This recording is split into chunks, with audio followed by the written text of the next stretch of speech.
I'm curious to see how challenging this is actually going to be. Welcome to 2025's Pantry Challenge. If you haven't heard of Pantry Challenge before, let me tell you a little bit about it. I heard about it from Becky from Homestead. I followed her Pantry Challenge for the last 3 years, but I think the originator of this challenge is Three Rivers Homestead. The premise of this challenge is to try to avoid going to the grocery store and use up the groceries that you already have in your home. The rules are that you make your own rules. So whether you go a week without going to the grocery store, a month, 3 months, it's totally up to you. You could set yourself a grocery budget. So for example, if you wanted to only spend $10 a week on fresh produce and dairy, and then otherwise try to use up the groceries in your house, it's totally up to you. So that's what I really like about this challenge, that you make it as difficult or as easy or as manageable as you can for your family. Here are the rules that I'm going to set for myself in my pantry challenge. I'm going to try to do this challenge for 1 month, and I want to avoid going to the grocery store for the month of January. I am going to give myself a small $25 budget in case there's something I forgot that we don't have in the house already, or if there's something that we run out of that I'm going to have a hard time waiting to stock up on, like milk or cheese. I am going to give myself one exception though.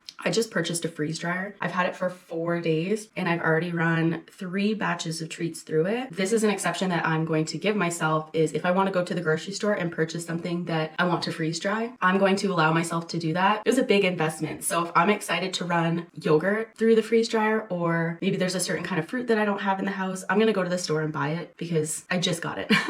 I do, however, have a lot of stuff already in the house that I know I want to process in the freeze dryer, so I've got lots to keep me going. That I am going to give myself as an exception to my $25 budget for the month of January is any freeze dry treats. I am the only one in my house participating in this challenge. If Jeff is craving burgers and we don't have burgers in the house, I can't stop him from going to the store and getting burgers. That's not going to be breaking the rules. He's free to do whatever he wants and buy whatever groceries he wants. However, I would like to try to keep the house stocked with some easy meals, easy snacks, easy lunches that are delicious. That's not going to have him craving something that we don't have, because we've got lots and lots of groceries that I don't feel the need to go to the grocery store.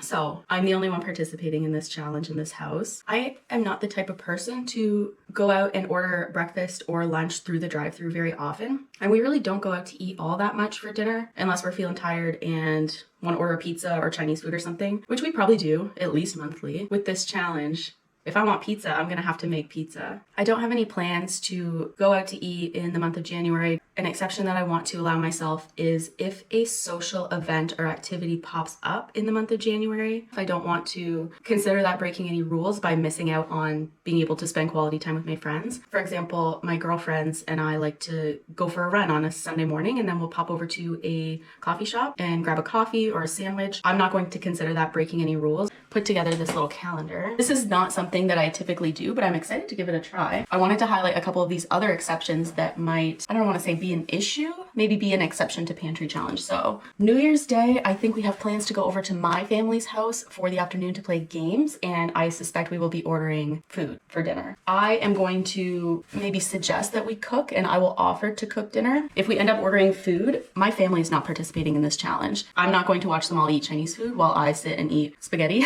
So my family might be ordering food then. I also have a travel day coming up on the 4th, which is a Saturday. I have to drive my parents to the airport. I live in Canada. We are driving across the border to the States to bring them to the airport. We did this for them last year and they took us out for dinner as a thank you. I'm not going to consider that breaking any rules if they end up buying us dinner, but maybe I'll pack a lunch just to be safe. So we can avoid going through the drive-thru. And then the only other 2 things that I thought of was Jeff's family has family dinner every other Friday, and most of the time we order takeout, but a lot of the time somebody does cook. There's 2 family dinners scheduled in January. I have no idea what we are going to plan to have for dinner on those days, but again, Jeff's family is not participating in this challenge, so I'm not going to eat spaghetti while they eat Chinese food, for example. But I think what I'll do is to offer to cook something and bring it to try to avoid getting takeout on those days. So those are the challenges that I see with trying not to eat out. That's 4 days of the month of January that I'm probably going to be fed takeout or dinner at somebody else's house. So that got me thinking that maybe I'm not making this as challenging as I could. I would love my stretch goal to be to make it until Valentine's Day. So the month of January and then 2 weeks into February. I think that would be a fun goal because then we can celebrate by either going to a really nice restaurant for Valentine's Day or going and picking up something really nice and cooking that for dinner. A lot of times Jeff and I like to stay in and we'll make like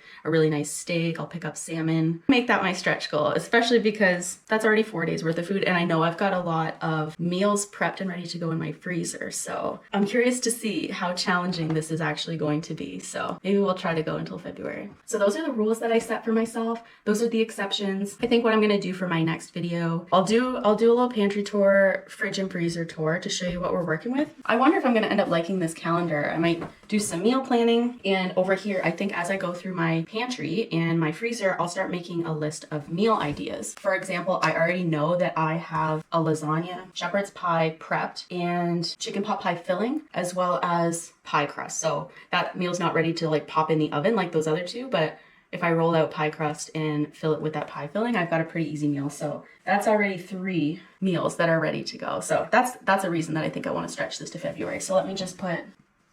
So now that you know the rules, I will take you through the groceries in my house in my next video. I wanted to finish by telling you why I want to do this challenge. What are the benefits of doing a pantry challenge? I think it goes without saying that by not going to the grocery store in the month of January, I should be saving a lot of money, which is great because December is a very expensive month. So I think I could go a month and a half without having a big grocery bill or spending money on eating out. I want to make sure that we're using up the food that we already have in our house and that we're actually enjoying the groceries that we put a lot of resources into sourcing. I try to grow a lot of my own food in my garden, so I don't want to go through all that effort of growing that food, putting it on my shelf, and then not actually eating it. Jeff hunts, so we've got a lot of meat that Jeff has hunted that I want to make sure that we're enjoying, or even just food that we spent our hard-earned money on. I don't want it to sit here forever. I don't have a well-stocked pantry so that it can last me for the next 10 years. We stock our pantry so that we can enjoy whatever meal it is that we're feeling like having at any point in time. So I want to make sure we're eating everything that we have and things aren't going to go bad. Another benefit to this challenge I see is that I will be more informed on how well stocked our pantry is. What items do we have too much of? What are some items that we don't keep enough of? For example, I already know that I want to grow way more garlic, onions, and tomatoes in my garden next year because we're already out of all of those things and it's only been a few months. Thanks to Costco, we are now stocked up on those items, but I would have loved to have more of those vegetables that I grew myself last me throughout the year. I canned up a bunch of beans a while back and we've been having a hard time going through them. I did black beans and red kidney beans. So that tells me next time I go to can beans, I'm not going to can nearly as much because it's just not something that we eat as often as some other things that maybe I should can more of.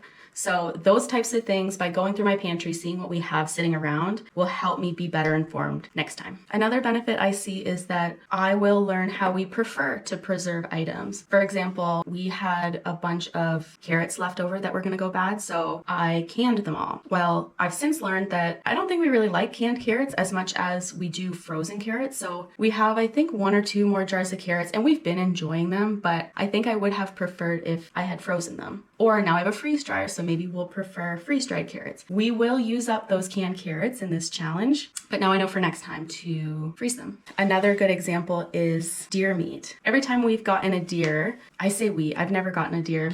Anytime there has been deer meat in my house, it has come from a butcher. And with a butcher, I suspect you tell them the types of cuts of meat that you would like. And we typically get all of them. We get steaks, roasts. Last year we got chunked up deer meat that's good for canning, ground meat, sausages. And what we have found is that we really just like deer jerky and deer sausage. I canned up a bunch of deer meat last year and we still have a handful of jars on the shelf. They're good and I've been enjoying them, but it's definitely not what we prefer. So I want to make sure we use up that canned deer meat. We've got a couple packs of ground deer meat in the freezer. And so when we got a deer this year, we didn't even take it to the butcher this year, actually. I don't know why I keep saying we. I did not process this deer, but I did help cut it and put it into the freezer. We separated it, for what's going to be good jerky meat and what's going to be good sausage meat, which is just, we're just going to grind it up and mix it with pork and seasoning, make that into sausage ourselves. And I've already done a big batch of jerky and it's really good. So anyway, that is another example of something that we've just learned from experience. I'm not going to get steaks and canning meat and roast because that's just not what we enjoy. I'd rather have a freezer full of Italian sausage. So those are a couple examples of learnings that we've had over the years, and I'm hoping to have more learnings like this through this challenge, because it's going to force me to go through the food that we have in this house, things that we've had a hard time going through, and then I'll probably be able to think about, what am I missing? What do I wish I had more of, so that next time I can make sure to have more of that on hand. I'm really excited. I'm a little bit nervous for this challenge. Thank you for watching this video, and I hope you follow along. I encourage you to do your own form of pantry challenge, whether that be going through and setting yourself all these rules, or maybe next time you want to go out to eat, just thinking in the back of your mind, well, I've got so many groceries at home. What's a creative way that I can use that to have a quick and easy dinner at home? So I will see you in my next video for a pantry tour. And then I will probably try to start meal planning and figure out, what am I going to feed myself for the next month and a half from my cupboards? Make sure you subscribe so you can follow along on this pantry challenge. And thank you for watching this video. I will see you next time.